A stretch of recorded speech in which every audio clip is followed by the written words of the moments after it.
that unless we change directions, the next 4 years will not just be like the last 4, but it will put America in a position where we can't get back on our feet.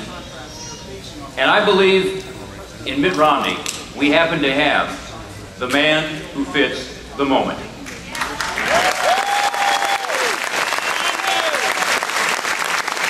has the experience, he has the record, he has the character, and he has the policies to get America back on track.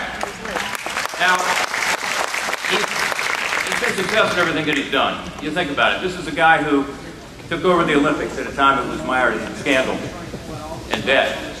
He turned it around. 5 months after 9/11 hit this country, he made America proud, didn't he?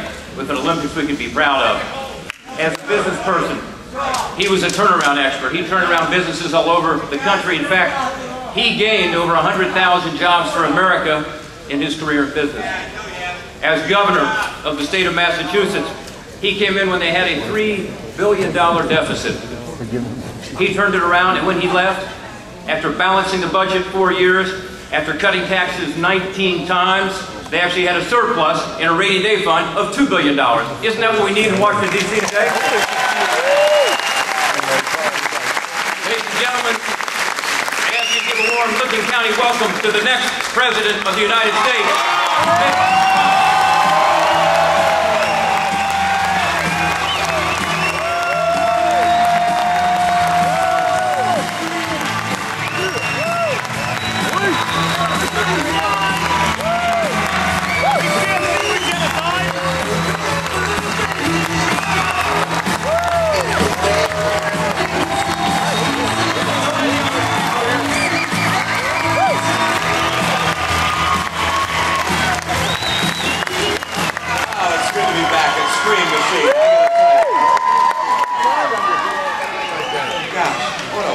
Thank you so very much.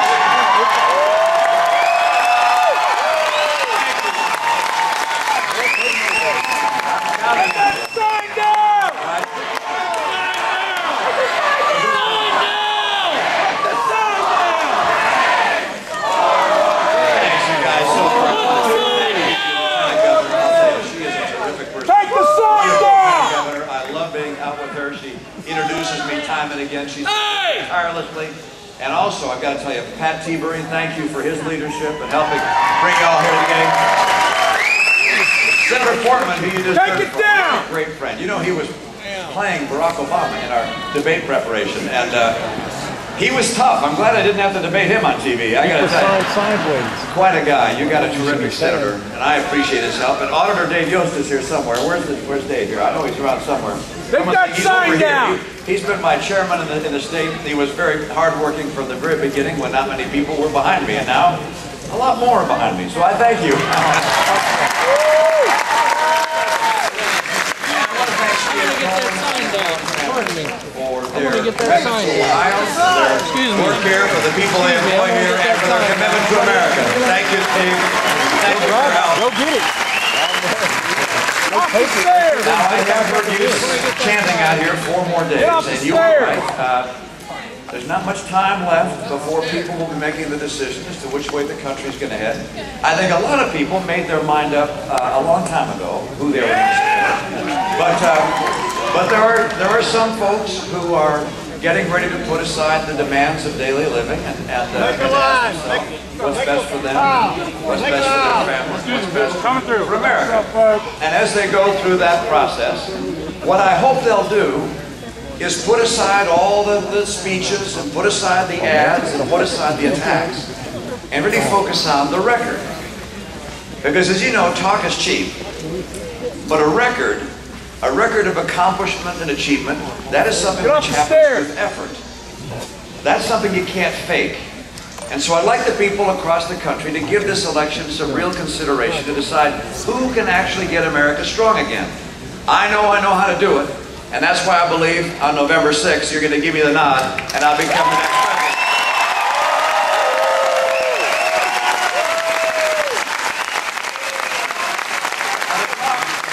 Talk is remarkably cheap.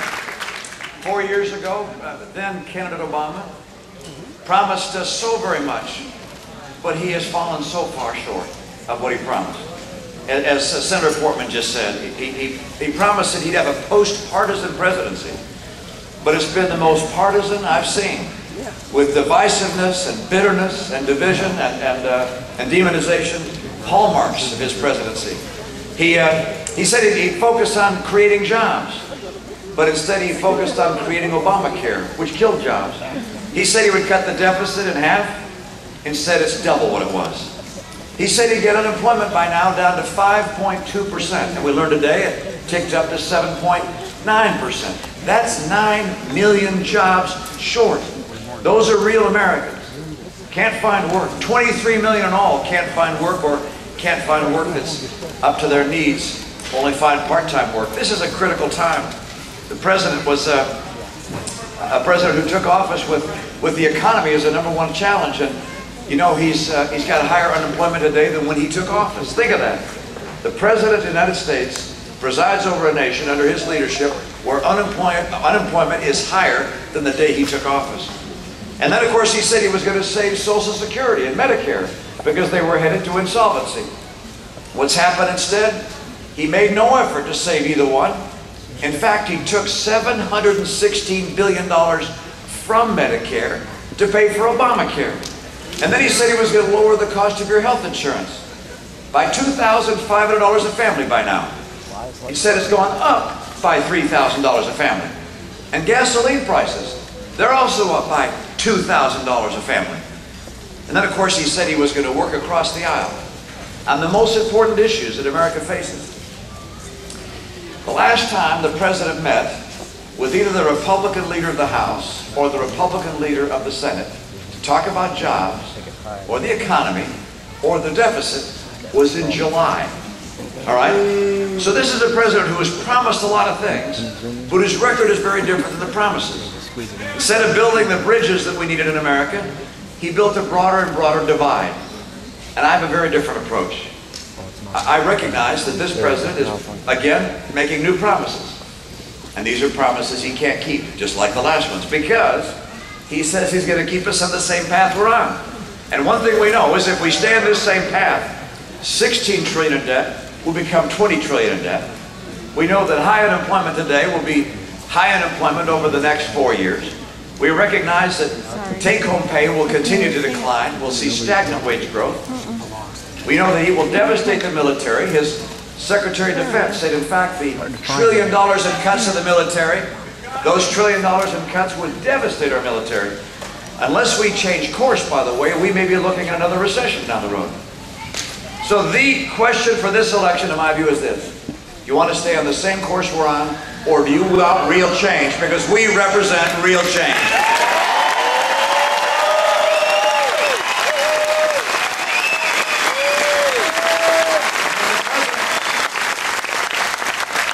The president promised change, well, he did deliver it.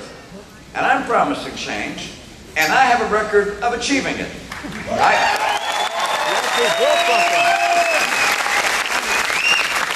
I started a business from scratch and helped make it successful. That's not easy. That's change. You actually built something. I took the reins of another business that was in trouble and helped turn it around.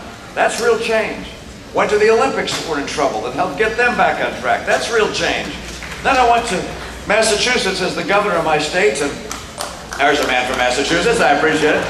And my legislature was overwhelmingly Democratic. We did not battle with each other day in and day out. We instead found common ground. We had a multi-billion-dollar budget gap. We came together to solve the problem by actually reducing spending, brought taxes down 19 times, made our state more business-friendly, and a $3 billion budget gap became a $2 billion budget surplus, or a rainy day fund.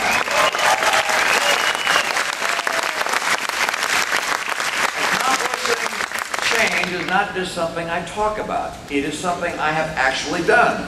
And we need to have someone in the White House who can not just talk about it, but who can do it.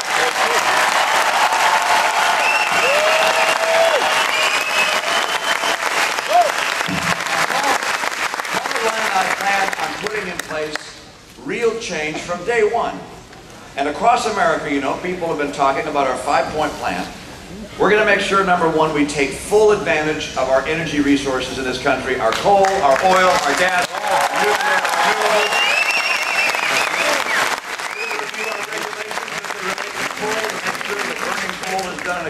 way, but we're not going to kill the industry like you've seen the EPA do under this administration.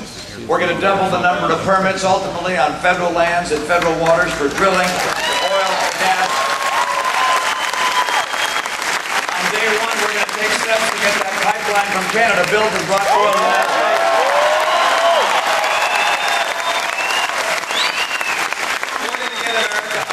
North America on track to be energy independent within 8 years. And that means less cost to fill up your tank, less cost to heat your home.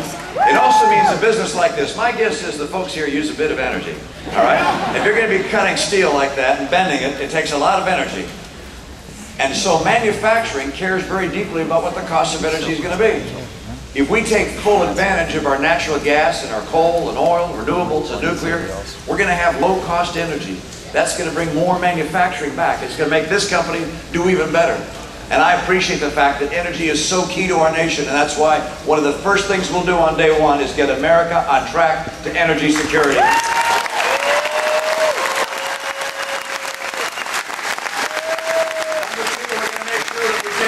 Steps on trade. I want to open up more trade, particularly in Latin America.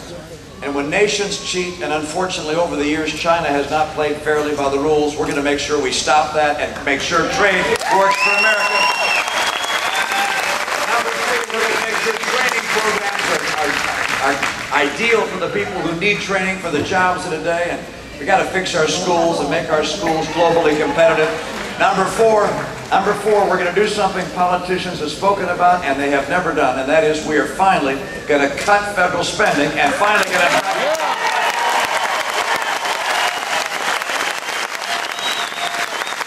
I am not just going to take office on January 20th. I'm going to take responsibility for that office as well.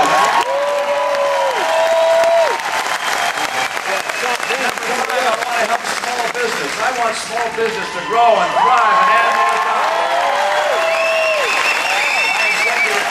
My executive order on day one, I'm going to go look at all of the Obama-era regulations. I'm going to take out those that are killing jobs and killing small businesses. I'm going to make sure our taxes are more globally competitive. And something else I'm going to do. From the very beginning of our administration, every entrepreneur, every business person like Steve Cohen here and his family, they're going to know that the government of the United States, for the first time in 4 years, likes business and likes the kind of jobs business can create.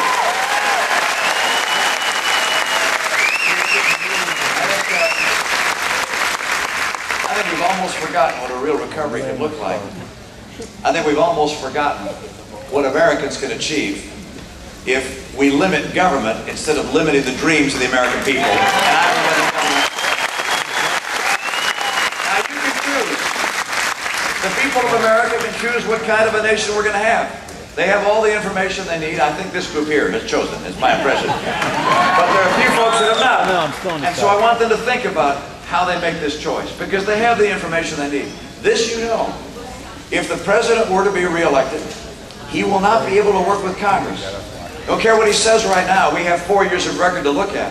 And of course, he's burned a lot of bridges there. He ignored Congress. He attacks Congress. He demonizes Congress. They're not going to sit down and work together. And we're going to face another one of these debt ceiling limits. And there's going to be a threat of a shutdown or threat of a default of some kind. And that, of course, sends chills throughout the economy and costs jobs. The president just cannot work with Congress to finally get the job done. He says he would. He said he would before, he didn't. I have a very different view. I actually take him at his word. Because he said the other day that he can't change Washington from the inside. That's why we're going to put him on the outside on November 6th.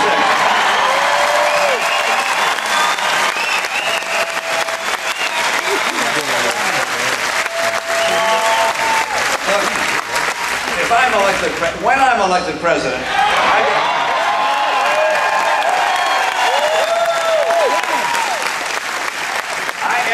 I am going to reach across the aisle and find good Democrats and good Republicans that care more about the country than care about politics. We have got to do that. I'll meet regularly with leadership, Democrat leadership, Republican leadership. We have got to get America on track and get beyond these extraordinary partisan divides that have kept us from accomplishing what needs to be done. There are other differences between us, people know. the president were to be reelected, why, you know he's going to continue his war on coal. You know he's going to continue pushing back on oil and natural gas. It just seems to be in the nature of some in his party not to want to support carbon-based sources of energy. I'll take America in a very different track. I want to take advantage of the energy resources we have to get good jobs for the American people.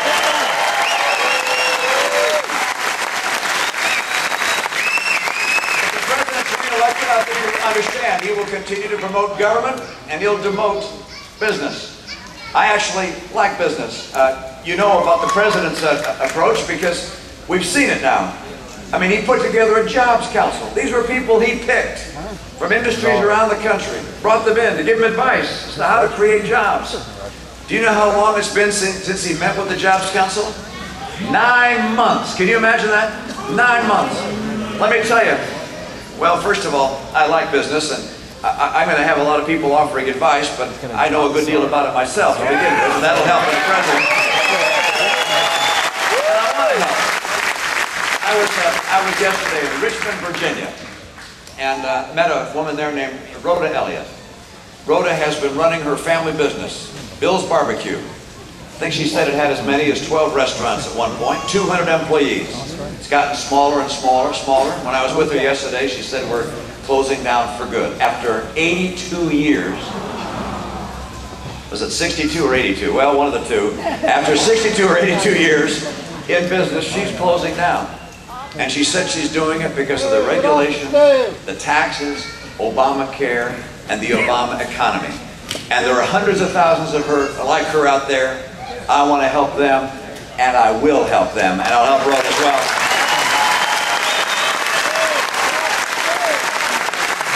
You know that the president's elected, he's going to talk about all the wonderful things he'll do in education to help your kids have greater schools. But you know that when it pushes up to shove, he's going to listen to the people that put the big dollars in his campaign, and that's the public sector unions.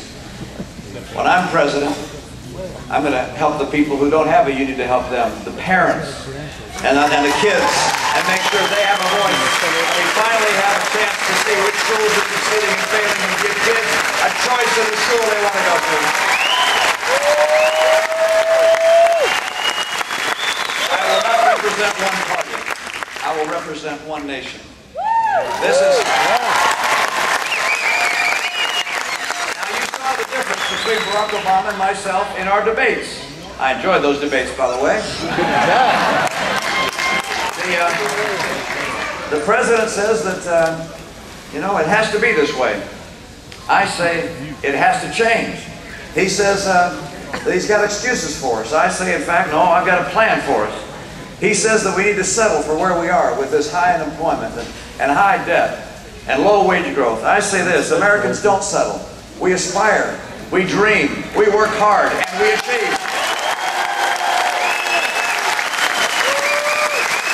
On November 6th, we're going to come together on November 6th and elect a new course for this nation. And on November 7th, we're going to go to work to get America at work again.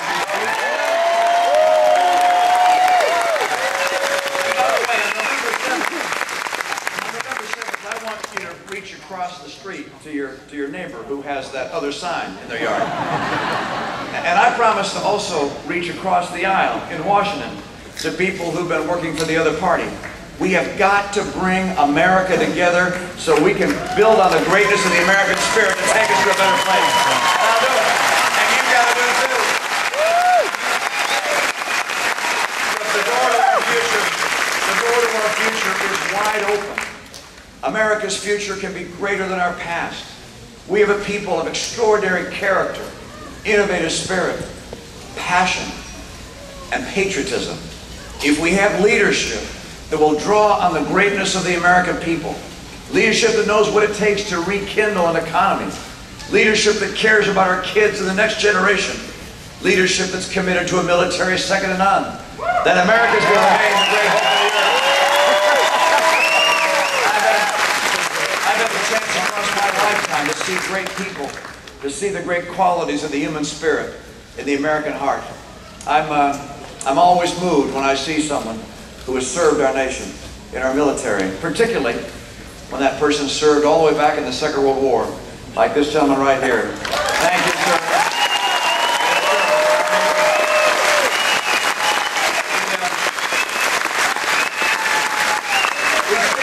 shoulders of men and women like that in the greatest generation who served America in the great conflict and stopped unspeakable darkness from spreading over the land. We stand on their shoulders with freedom, but also with an economy second to none in the world. And this is the time when we recognize that what they have provided for us was an extraordinary gift, but it is now our turn. They've held a torch aloft for freedom and opportunity and hope. The whole world has seen it. It's not America's duty to hold the torch aloft, it's America's honor to hold that torch. And now it's time for us to grab it and to hold it high for the world to see.